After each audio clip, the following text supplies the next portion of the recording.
James Foster, said James. In such regard, he repeated his name several times before emphasizing, King James Foster III. He liked the sound of that. After all, he was the undisputed crown prince and soon to be sovereign. Though he had two siblings, they were both illegitimate. And on top of it all, they were girls. An unsuitable combination for a legitimate pretender. Not that a woman never held political status. Societies with less than metropolis-style populations preferred the dominating alpha male as their ruler, not to mention a stigma that encouraged discrimination against women. When a woman came to power, she had to be ruthless, instilling fear as a means to earn respect. James knew about his half-sisters, but not much. Only that they existed, and nothing more. Maybe it was enough. When his father passed away, he tried to notify his sisters through royal contacts and messengers. He even postponed the funeral 2 days, extra time to mourn. Despite his efforts, his half-siblings never showed. James considered their absence. Though it may have been a minor consequence, his neighbor, the chief knight of vassal colony, Port Duncan, might have accused the Foster family of delinquency, a political crime such as failure to show proper respect for a dying king. Moreover, in this case, their own father. James dismissed the idea. He had to move on.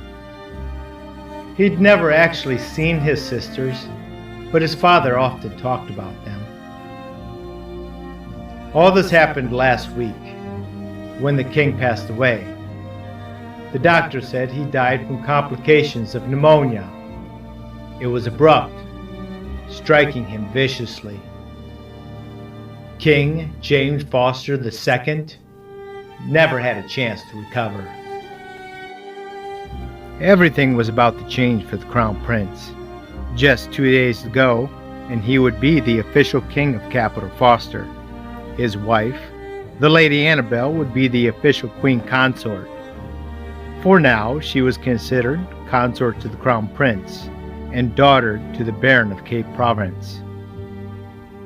James and Annabelle were married 1 year ago. She was now 9 months pregnant. Soon to deliver their first child, the new prince would be the preceding heir to the throne. James had a moment to think about what he would name his new boy.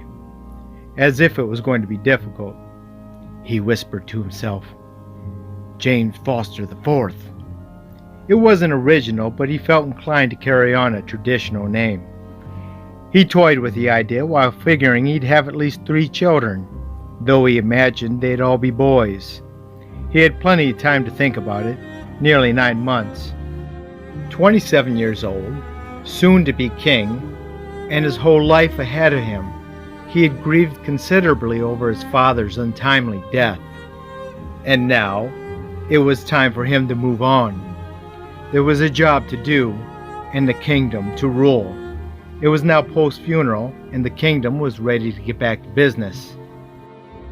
According to regional law, when a reigning sovereign passed away, it was the duty of a consort, in this instance, a queen, to rule until a qualified heir was officially inaugurated, after which the consort would step down, taking on a lesser title, such as prince or princess. James's mother, Queen Rochelle, was expected to retire her position, passing it on to her daughter-in-law, the Lady Annabelle. Crown Prince James secluded himself in his room. There was a lot to think about, and he needed to get ready for a business meeting with his mother, Queen Rochelle. Its purpose was to discuss transitional phases after the coronation. It was important because he'd have to meet with local lords and barons to legitimize his political status in the region.